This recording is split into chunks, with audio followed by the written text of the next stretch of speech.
In the last video, I was just talking to you about interference, and in the case of interference to take place, I said we need two light sources.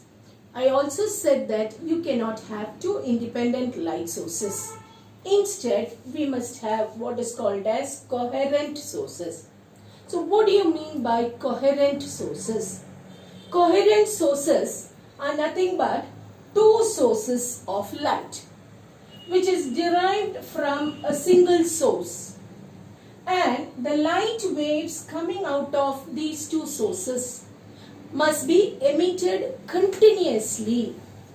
They must be in phase, or they must have a constant phase difference.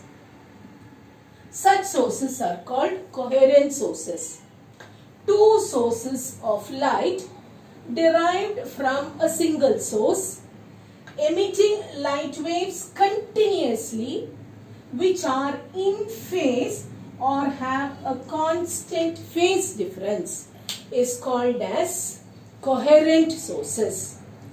I already told you, when constructive interference takes place, the two waves are in phase. When destructive interference takes place, the two waves are out of phase. Out of phase means what is a phase angle? Phase angle will be 180 degree. This is one wave, and exactly this wave is turned through 180. So what happens? They are out of phase. So out of phase means destructive interference takes place. If the two waves arriving at a point are in phase, then you say constructive interference takes place. Now, when you see this figure, S is a monochromatic source of light. What is monochromatic? Light which has a single wavelength is called monochromatic. So, S1 and S2 are the two light sources which is coming from S. Now, S1 and S2 are called as coherent sources. So we know that the light coming from S1 and S2 will be of the same speed, will have the same wavelength, will have the same frequency, will have the same amplitude. They will be identical waves that are coming. But what we have to see is whether the two waves that are coming from the two coherent sources, whether they interfere constructively or destructively. Now, if the two waves that are interfering can either be in phase or they can have a constant phase difference, such sources are called coherent sources. So, coherent sources are the two sources of light derived from a single source, emitting light waves continuously, which are either in phase or have a constant phase difference. So they are called as coherent sources. So only if coherent sources are used, we get an interference pattern where we have a maxima and a minima. Otherwise, we don't get an interference pattern. Now, before that, when you consider a wave, this is a wave. Now, this has one crest and this has one trough. So what is this distance? This distance will be 1 lambda. Now, this is initial. What is the relation between phase difference and path difference? Path difference is measured in terms of lambda. Phase difference is measured in terms of angle. So at this point, the phase angle is 0. At this, angle is pi by 2. At this point, it is pi. At this point, it is 3 pi by 2. And at this point, it is 2 pi. So, when the path difference is lambda, what is the phase difference? It has to be 2 pi. When the path difference is lambda by 2, what should be the phase difference? Phase difference will be pi. When the path difference is lambda by 4, what should be the phase difference? pi by 2 and so on.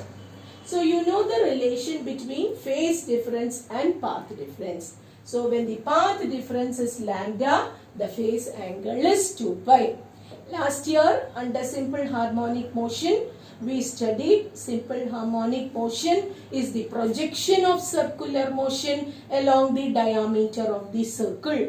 So when the body moves once round the circular path, what is the angle covered? Angle covered is 360 degree or 2 pi radians we say. In that case, what is the length covered? The body, see when the body is moving in a circular path. We studied that simple harmonic motion is the projection of circular motion along the diameter. That is, suppose if you consider at any point, if you drop the foot of the perpendicular, when the body is moving, the foot of the perpendicular moves from here. When the body moves once around the circular path, the foot of the perpendicular moves from O to here. If you mark this as y, y dash and x, x dash, the foot of the perpendicular moves from O to y, y to O to y dash and back to O, executing simple harmonic motion, which is nothing but a sine wave. So when it moves once around the circular path, the foot of the perpendicular executes simple harmonic motion, which means it covers 1 lambda. So when it covers 1 lambda, the angle covered is 360 degree or 2 pi. This is the relation. That is when the path difference is lambda, phase difference is 2 pi. This relation you have to understand. Now, when you see this figure, what are coherent sources? So they are emitting light waves. See here, this is a monochromatic source. If you consider this to be a point source, you have spherical wavefront emitted. What is the shape of the wavefront from a point source? It is spherical in nature. It is going and hitting against these two slits. So you have spherical wavefront from this, spherical wavefront from this. So these spherical wavefront superimpose each other. When the crest and crest superimpose, you get a maximum. Crest and trough superimpose, we get a minimum. Now, how do you get a maxima? How do you get a minima? That is what we are going to see.